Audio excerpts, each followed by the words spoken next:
Good morning. How are you today? Well, I continue to be the recovering dental patient.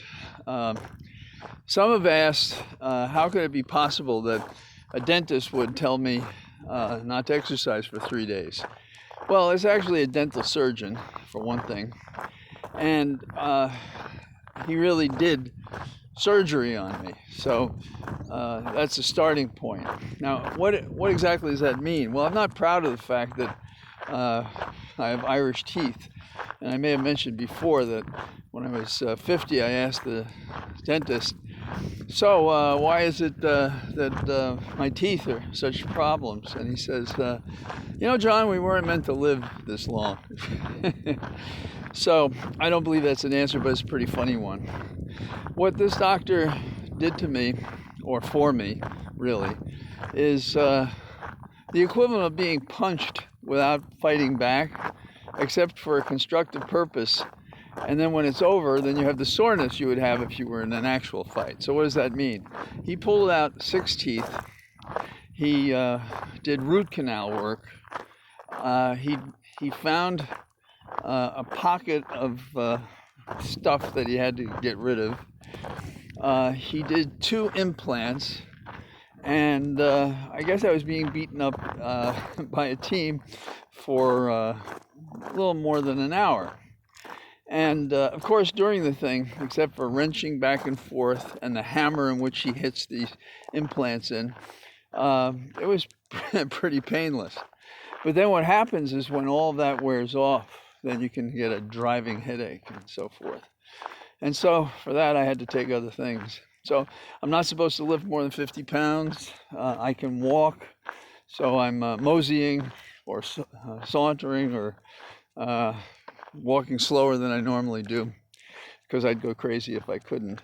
And on Saturday, I guess that'd be the end of the 3 days, and I'd return to my normal crazy functions. So that's the answer. And those of you out there, why would somebody get implants and so forth? Well, my theory is that the more you can approximate the mastication by which you eat food, the more you protect your GI series. And so the first implant I got was like in the year 2000. So unfortunately, I've had some practice at it, so I know what it means. So that's it. More than you want to know. I apologize to those who have no interest in that, but there were a lot of questions about it. I'm a great fan of Yeats, the poet, and he was also very politically active. And he had, maybe we'll wait until this massive truck passes me by.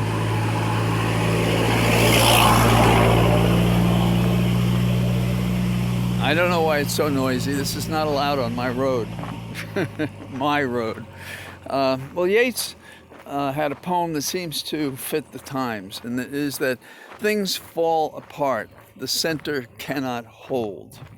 So, are we in such times? No, we're not. The center is holding, but it is under siege. And we have many people who are not helping us get past this point.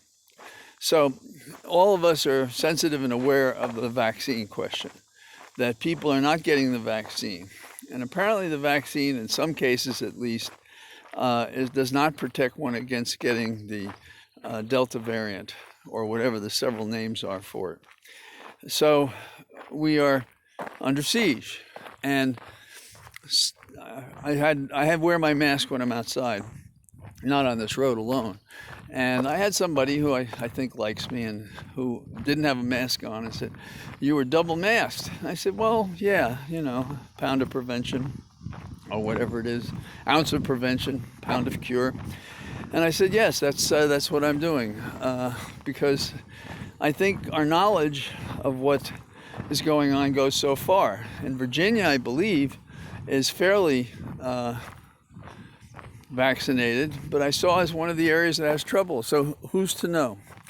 A second thing about, will the center hold?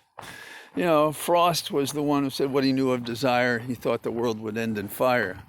So we have amazing fires. We have, I don't know, maybe it's a couple of million acres by now on fire.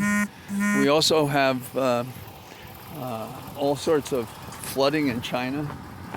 We have any number of catastrophic environmental disasters going on at the same time. And you would think, just like the vaccines, that would lead people to doing the right thing. And then, again, will the center hold? It is astonishing to any critical thinker that we are not on guard for what happened on January the 6th, when the rioters, the insurrectionists came up the hill and did what they did. And I was probably as excited as any of you that when No Jacket Jordan was chosen by McCarthy, who could have chosen responsible people from his caucus, the Republican caucus, but he chose not to do that. Well, No Jacket Jordan was just going to go in and, it would be a food fight with him. And as permitted by the establishment of the Select Committee, Pelosi could choose to reject anyone from joining that committee. And she chose two, Baker and No Jacket Jordan.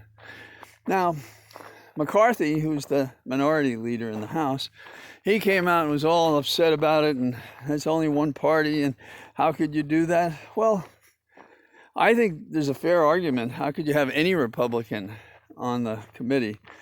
Because of the positions they took, of the tolerance they had for not impeaching Trump, for supporting implicitly and directly the insurrection that they'd be charged to investigate.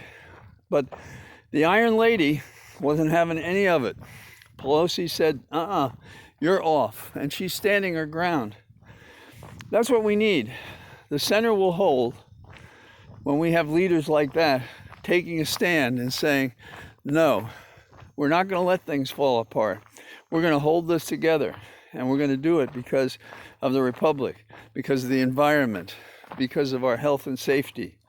And we're going to pass bills and legislation that will make a difference to the people, to the commonwealth, that will, as the Constitution say, take care of the general welfare.